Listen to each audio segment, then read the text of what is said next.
$1 million.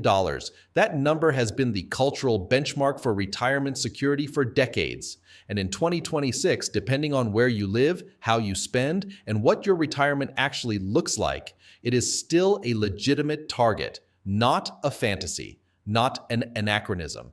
A real achievable number that a disciplined investor at almost any income level can reach if they start at the right time, use the right vehicles, and understand exactly what the math requires at their specific age. That last part is where most retirement content fails you. They give you the destination without the route. They tell you that $1 million is possible without telling you what specifically a 24-year-old needs to do differently from a 38-year-old, or what a 45-year-old needs to do differently from someone who started at 22 and has been compounding for 2 decades. Age is not just a number in investing. Age is a variable that changes everything.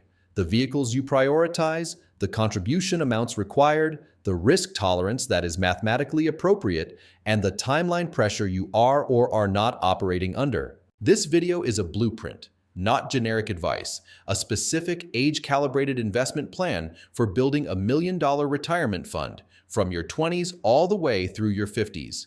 Wherever you are in that range, your segment is here. And if you're outside it, the segments before and after yours will tell you something important about where you've been and where you're going.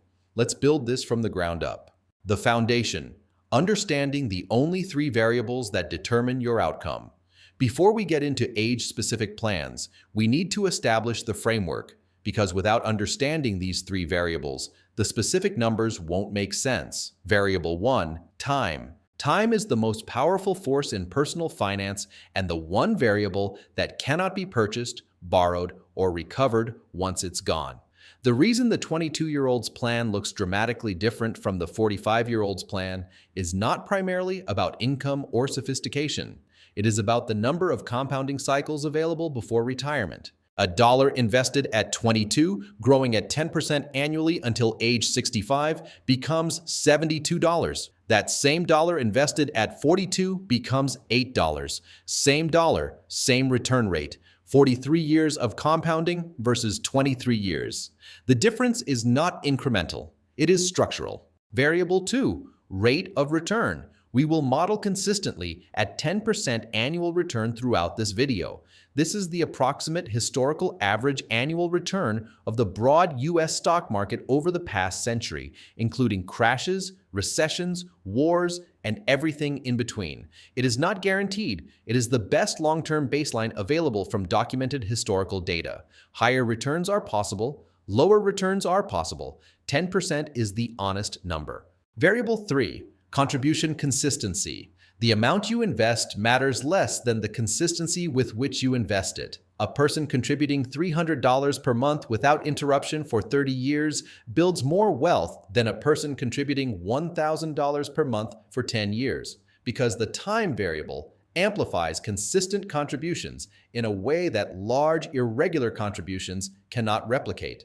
Consistent, automated, uninterrupted. That is the contribution strategy that works regardless of age. Now, the plans. The 20s plan, ages 20 to 29. The single greatest financial advantage available to a human being is being in your 20s and knowing what to do with them. If you are between 20 and 29 right now, you have something that no amount of money can buy back later: time.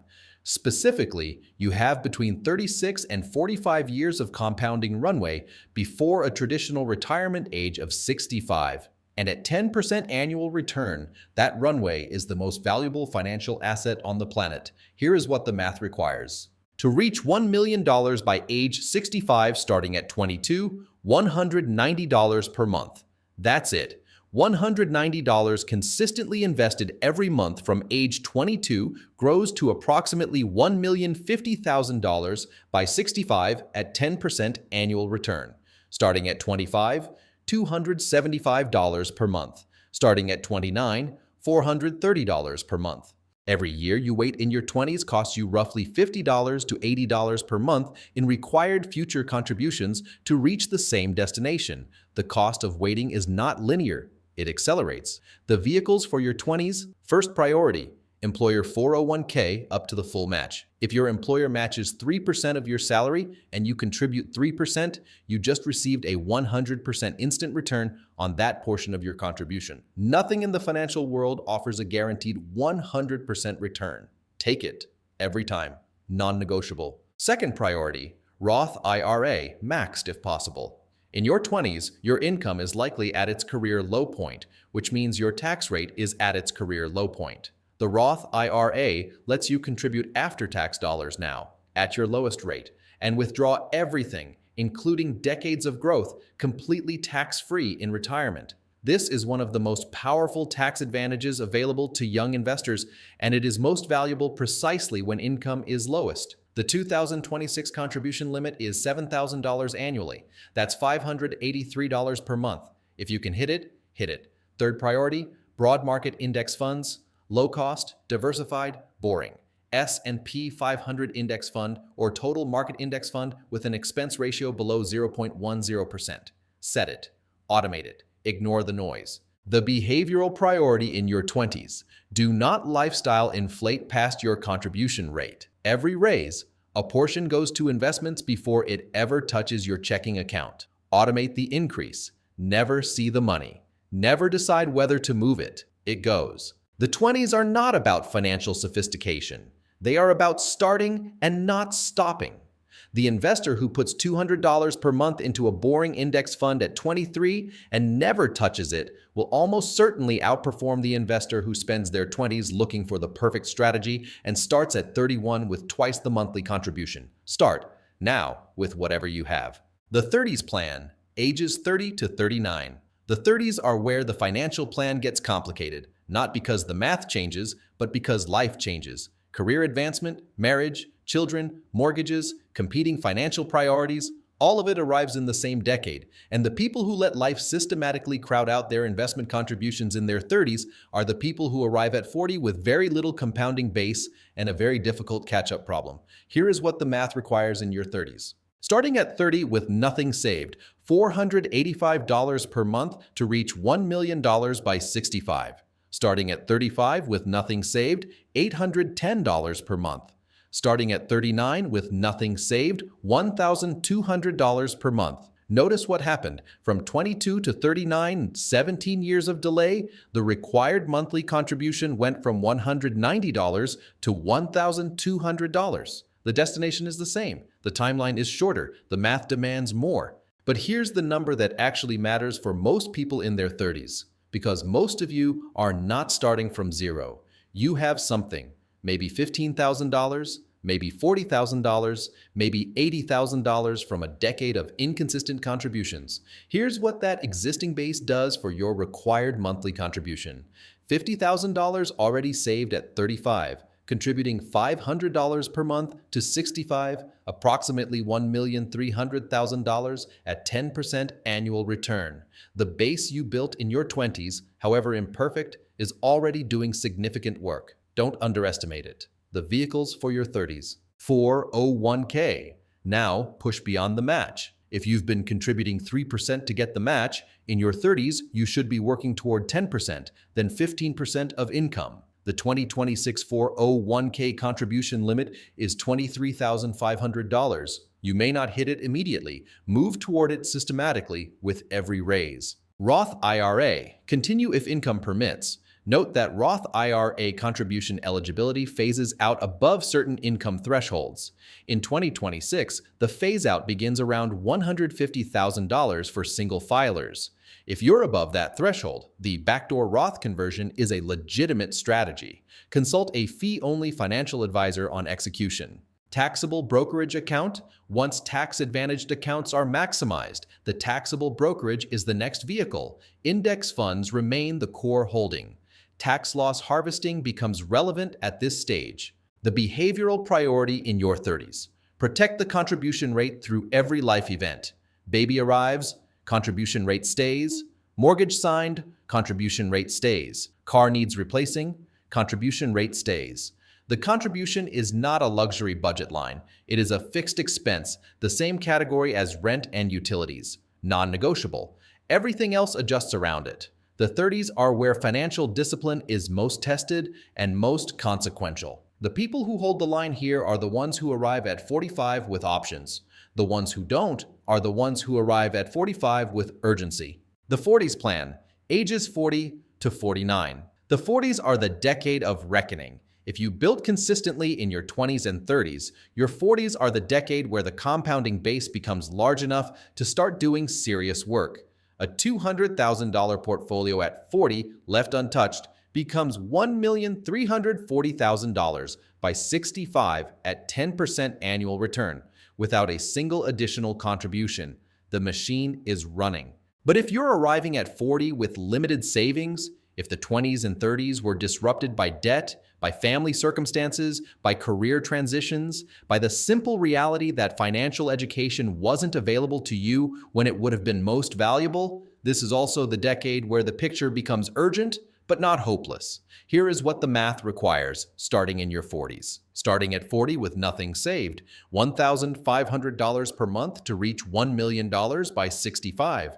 Starting at 45 with nothing saved, $2,600 per month. Starting at 49 with nothing saved, $4,100 per month. Those numbers are significantly higher than earlier decades, but context matters. Most people in their 40s are also at or approaching their peak earning years. The career capital built over 20 years is converting into income that the 25-year-old version of you didn't have access to. The question is whether that income growth is being captured by investments or absorbed by lifestyle inflation. The catch-up contribution advantage? In 2026, investors aged 50 and over are eligible for catch-up contributions, an additional $7,500 per year to a 401k above the standard $23,500 limit and an additional $1,000 to an IRA above the standard $7,000 limit. At 49, you are 1 year from unlocking this advantage. At 50, you should be using all of it. The vehicles for your 40s. Maximize the 401k. At peak earning years, the tax deduction on traditional 401k contributions is most valuable. You are likely in your highest marginal tax bracket. Every pre-tax dollar contributed reduces your current tax bill at your most expensive rate. Roth conversion strategy? Consider converting portions of traditional IRA or 401k balances to Roth in years when your income is temporarily lower. The goal is to diversify your tax exposure in retirement. Having both pre-tax and after-tax retirement accounts gives you flexibility in managing your tax bill during the withdrawal phase. HSA as a stealth retirement account. If you have access to a high-deductible health plan, the health savings account is the most tax-advantaged vehicle in the entire U.S. tax code. Contributions are pre-tax, growth is tax-free, and withdrawals for medical expenses are tax-free. After 65, withdrawals for any purpose are treated like a traditional IRA, triple tax advantage. Use it. The behavioral priority in your 40s. Aggressively close the gap between income and lifestyle cost.